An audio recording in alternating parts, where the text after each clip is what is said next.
Fanda na ngwende na yo pona seko umela mosantu bongo biso toso pa masanjoli na makolo na oya yo nzambe umela kapona seko.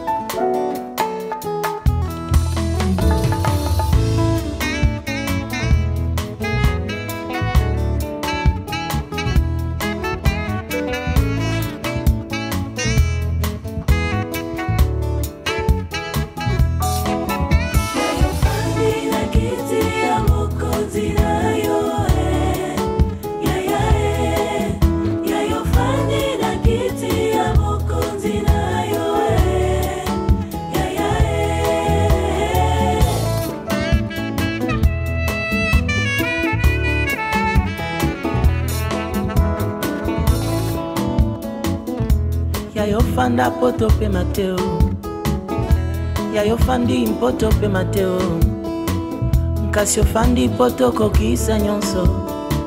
Après avoir tout accompli sur la terre, ozwi kombo koleka ba kombo nyonso. Bonjour mes bien-aimés dans le Seigneur, que la grâce de Dieu soit avec vous. Je suis sœur Marlène, œuvrante dans l'église Les Ambassadeurs pour Christ. Nous sommes ici pour le cadre de la campagne que l'église a organisée, c'est 26 juillet. Et je ne suis pas seule, je suis accompagnée avec le pasteur John Kaboudi-Boudi qui est le représentant légal de l'église. C'est avec lui qu'on va partager un peu à propos de notre campagne. Bonjour pasteur John Kaboudi-Boudi. Bonjour ma sœur Marlène, tout ça, et je profite de cette occasion pour saluer tous nos téléspectateurs de partout ailleurs, ceux qui nous suivent. Laisse que la grâce de Dieu se repose sur vous. Donc, nous nous portons bien. Merci. Nous voulons savoir quel est votre avis par rapport à cet événement. Oui, l'avis est tout à fait positif dans le sens que ce que nous organisons une grande campagne d'évangélisation qui se trouve tout à fait dans le plan de Dieu. Vous savez, ma sœur, lorsqu'on fait quelque chose qui se trouve dans le plan de Dieu, on n'a qu'à avoir donc un avis tout à fait positif. Pourquoi? Parce que si vous lisez dans la Bible, Matthieu chapitre 28, verset 19, Jésus lui-même dit à ses disciples, « Allez et faites de toutes les nations mes disciples. » Donc, l'activité que nous organisons, les avis sont tout à fait positifs dans le sens que nous sommes en train d'accomplir la mission et le mandat que Jésus-Christ nous a donné sur la terre en tant que des missionnaires sur la terre. Et pourquoi vous avez préféré une campagne au lieu d'un séminaire? Nous avons préféré une campagne au lieu d'un séminaire parce qu'il faut faire la différence entre le séminaire et la campagne d'évangélisation. Donc la campagne débouche au salut des âmes, c'est-à-dire la campagne amène les enfants de Dieu à la foi. Et tandis que le séminaire amène ceux qui sont déjà dans la foi à la maturité. Donc, c'est-à-dire, avant d'organiser des séminaires, avant d'organiser des conférences, avant d'organiser des affermissements, il serait important que l'Église organise d'abord la campagne d'évangélisation pour gagner les âmes vers le Seigneur. Bien entendu, nous avons toujours organisé des conférences dans notre Église, des séminaires, ainsi de suite, des conventions dans notre Église, mais cette fois-ci, le Saint-Esprit nous a inspiré de tenir en plein air une croisade d'évangélisation pour chercher les sans-église, les gens qui sont passés par là, qui ne connaissent pas où se trouve la porte de l'église. Nous devons aller dans les carrefours, nous devons aller par-ci par-là, dans les bifurcations, dans des terrains, pour pouvoir les évangéliser. C'est la raison pour laquelle, cette fois-ci, l'église, les ambassadeurs organisent une campagne en plein air au lieu de tenir des conférences et des séminaires. Est-ce qu'on peut savoir les thèmes précisément de cette campagne? Le thème n'est autre chose que la foi en Jésus-Christ, parce que nous devons prêcher Jésus-Christ qui a été crucifié. La Bible dit ceci dans l'Évangile selon Jean au chapitre 3, verset 16, « Car Dieu a tant aimé le monde qu'il a donné son Fils unique, afin que quiconque croit en lui ne périsse point, mais qu'il ait la vie éternelle. » Donc, nous devons parler de Jésus, ma sœur, nous devons témoigner Jésus-Christ, nous devons expliquer aux gens qui passent par-ci, par-là, ceux qui travaillent, ceux qui ont des possibilités, ceux qui ont des moyens, ceux qui ont des mariages, mais qui ont manqué Jésus dans leur vie, nous devons leur expliquer, c'est Jésus qui est leur salut, c'est Jésus qui est le chemin, qui est la vie et la vérité. Sans pour autant oublier que la Bible déclare dans les Actes des Apôtres, chapitre 4, verset 12, la Bible dit, il n'y a le salut en aucun autre, parce que sous le ciel, sur la terre, il n'y a pas un nom qui est donné aux hommes à travers lequel les gens peuvent être sauvés, si ce n'est le nom de Jésus. Lui-même, Christ a dit dans la parole que non, je suis le chemin, la vie et la vérité. Donc, le thème central est tourné tout autour de Jésus. C'est Jésus qui sera au centre de notre intervention. Mais, pasteur, on sait que nous connaissons, nous sommes en Suède, c'est un pays qui n'est pas francophone. Penseriez-vous que tous ces gens qui viendront là auront cette facilité de recevoir ce qui est particulier par rapport à cette campagne-là, parce qu'ils ne comprennent pas le français. Je ne pense pas que les gens auront cette facilité de bien vous saisir. Oui, je sais, lorsque le Seigneur a appelé, l'Éternel, lorsqu'il a appelé Moïse, Moïse avait le problème du langage. Il a dit à l'Éternel, je ne parle pas bien. Vous voyez ça? Directement, d'emblée déjà comme ça, Moïse avait des difficultés pour transmettre le message de la part du Seigneur. Mais quelque part, nous voyons, Dieu a pris Aaron pour le mettre à côté de Moïse, de façon que le message passe. Effectivement, malgré Moïse bégaillé, le message est passé parce qu'il y avait l'interprète. Nous sommes dans un pays tout à fait où les gens parlent le suédois et l'anglais. Nous sommes les francophones, tout ça, mais nous avons des frères et sœurs dans l'église qui parlent très bien la langue suédoise. Vous savez, quelque part, dans les systèmes de, comment dirais-je, à ce qui concerne la prédication, il est écrit, prêcher, c'est savoir bien parler. Le prédicateur doit prêcher dans la langue qu'il a de la maîtrise. Moi, j'ai maîtrisé la langue française, je dois prêcher en français et nous allons chercher un interprète. Cette fois-ci, je peux vous dire que c'est l'exception par rapport à ce qui s'est passé au Pakistan, parce que la fois dernière, j'ai été au Pakistan, quand je suis arrivé là-bas, on n'a pas trouvé l'interprète. J'étais dans l'obligation de prêcher en anglais et je prêchais en anglais.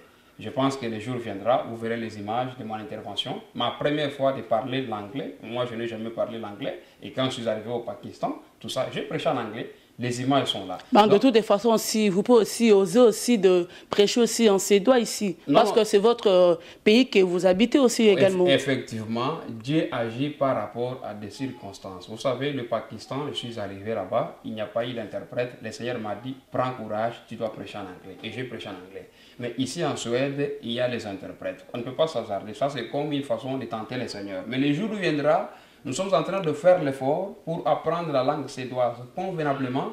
Et le jour viendra où nous allons prêcher en suédois sans problème. Mais cette fois-ci, le message sera prêché en français. Et nous avons des bons interprètes, comme les gens que le Seigneur a mis à nos côtés, le frère Juppé et autres, vont pouvoir interpréter le message. Et je sais bien que la population suédoise et toutes les nationalités qui se trouvent ici en Suède vont bel et bien recevoir le message de la part du Seigneur sans ambiguïté ou difficulté.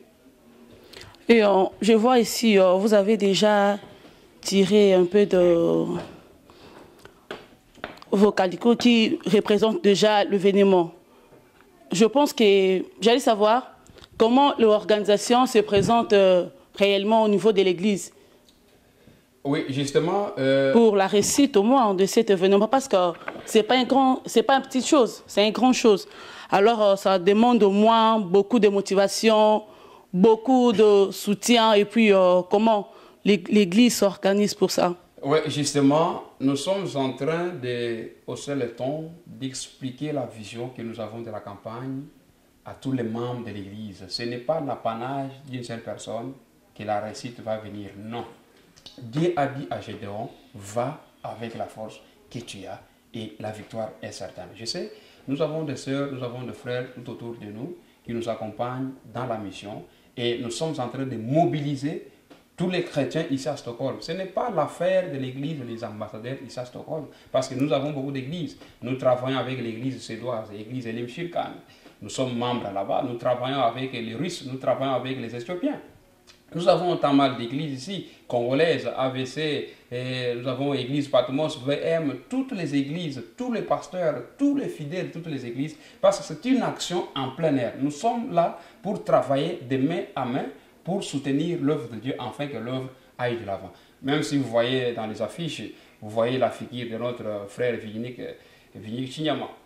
Tout ça. Donc, il n'est pas avec nous dans notre église, mais il viendra avec toute l'équipe tout frais pour pouvoir chanter. Tout ça. Donc, nous savons que le travail que nous organisons, nous sensibilisons toutes les églises, nous sensibilisons tous les frères et sœurs d'être ensemble avec nous le 26 juillet dans cette campagne, tout ça. Soutenir ça, si vous avez des possibilités, si vous avez la prière, tout ça. Et prier pour nous, afin que cette grande journée puisse pouvoir réussir pour la gloire du Seigneur. Oh, merci, mes bien-aimés les Seigneurs. Nous sommes arrivés presque à la fin de notre intervention avec le pasteur. Je ne sais pas, pasteur, est-ce que vous avez encore un mot à ajouter là-dessus? Oui, il faut noter très bien que le 26 juillet, c'est un certain vendredi. Un certain vendredi, notre campagne d'évangélisation va se tenir au niveau de Sekretariat, ici à Stockholm. C'est l'endroit public de la Suède. La Suède est connue par cet endroit-là. Au niveau des thés centrales, c'est là où il y a, comment dirais-je, la dispensation de toutes les voies, les trains, les métros, tout ça, les transports. C'est là, donc, c'est les carrefours reconnus ici en Suède. Nous serons là-bas au niveau des platanes, tout ça. Et vous verrez même les images de l'endroit où nous serons. J'ai dit et je précise, c'est un certain vendredi. Nous serons là à partir de 14h juste. Tous les instruments plutôt, si je ne m'abuse pas, seront déjà installés. Et nous vous demandons, pour vous qui travaillez, parce que le vendredi, c'est un jour ouvrable où les gens vont vaquer à leurs activités. Nous vous demandons de demander même congé seulement pour ce jour-là. Hein, le 26 juillet, mettez ça dans vos blocs-notes, tout ça. Demandez au service, demandez au travail, tout ça, à vos responsables de travail, qui vous donnent la possibilité que vous soyez libre pour venir travailler pour le Seigneur. Et le Seigneur ne manquera jamais à vous bénir et à vous récompenser. C'est ça. Merci. Nous sommes arrivés à la fin de notre interview avec notre pasteur John Kaboudibudi, qui est le représentant légal de l'église, l'ambassadeur pour Christ. Mes bien-aimés dans le Seigneur, je fais toujours cet appel-là, que vous êtes le bienvenu le 26 juillet au cours de notre campagne qui est au thé central. L'église des ambassadeurs pour Christ vous invite, vous êtes vivement vraiment le bienvenu. Merci, que le Seigneur soit avec vous.